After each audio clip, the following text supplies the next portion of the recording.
Yeah, both. Yeah. So the Coffee Were a Man poem, obviously came out of like just my style of writing. Like I just like seeing what's obviously there and how it's telling us something greater, you know. And the ritual, yeah, like the love of coffee, like part of that is the ritual. It's the liturgy. It makes you slow down. It makes you take 10 minutes out of your day, focus your brain on one thing, put everything else away. And it's a practice. Like a lot of times we see our enlightenment or bettering ourselves as this like race to a finish line. You know what I'm saying? But nothing since the dawn of people, I feel like all of our ancestors have been trying to tell us like, yo, slow down. It's just a process. Take every day. It's a practice. It's a practice. It's not a goal. It's a practice. So for me, getting my brain to understand that this is just a practice, like, that's the whole shit about why nobody want to talk to Christians, especially like Western evangelical Christians, because they trying to tell you supposed to get to perfect, and everybody's going, nigga, that's impossible. What the fuck are you doing? You know what I'm saying, right?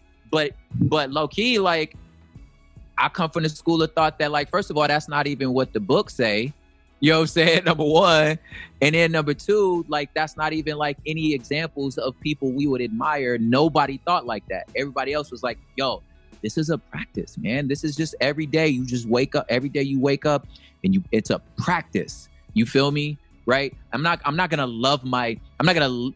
get to a day where I love my wife the best possible. Like there's a finish line for loving my wife. Like, no, fool. Like I'm gonna every day get up and love her. You know what I'm saying?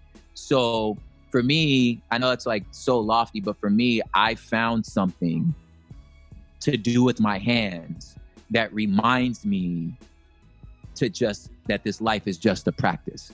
You feel me? And for me, it was coffee. And for other people, like you said, it's editing. For other people, it's, it could be anything, going on a jog every day. Like, you know what I'm saying? Especially if you jogging and you running a lap, it's like, you're not going anywhere. You feel me? Like you're not running to the store, you're running for the sake of running. You feel me? And it's the practice that is the strength. You feel me? Now, what's crazy about what that's leading towards is a book and an album called Terraform. Which, as I was conceptualizing it, was way metaphorical. And on my back, I was worried that it was going to be so high in the imagination metaphorical world that nobody would get it.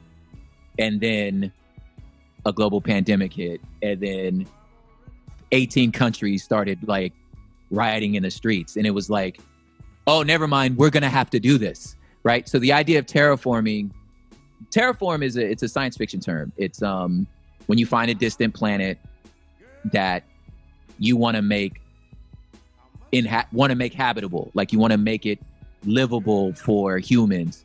The process of making it livable is called terraforming.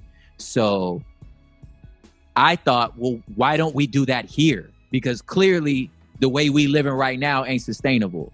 Like this is no way to live, So what if we thought about terraforming, not so science fiction, but culturally, but real life, sociologically, like the earth itself, like, whether it's like fossil fuels and crude oil, like it's not sustainable. You know what I'm saying? We're running out of fresh water. We're running, you know what I'm saying? Like first of all, how we talk about anything, we ain't got no fresh water.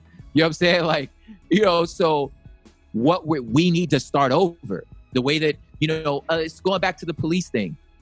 We have to remember all of our institutions, all of them, we made them up. At some point, they're made up. You know what I'm saying? There wasn't always police. There wasn't always a government. Hell, there wasn't always America. There wasn't always borders. Like you have to remember, we made up borders. They don't exist when you look at the world from space. Like there's no word across Chicago that says Chicago when it doesn't say it. Like we made it up. So those were just somebody's ideas. And here's what we know: when you have an idea that's not working, you go, damn, that was a bad idea. Maybe we should try something else. For some reason, we feel like we can't do that with our societies. Police was just somebody's idea. You know what I'm saying? And at some point you could be like, you know what? Well, if we made it up, well, then maybe we can make up something else, right? But we don't let ourselves imagine as far as we could. Our imagination has been like stifled a lot of times by adulthood or just by reality. Like we squelch our imagination because we're like, well, that's not real. That's not realistic. That's not possible. Well, of course it's not. This is our imagination.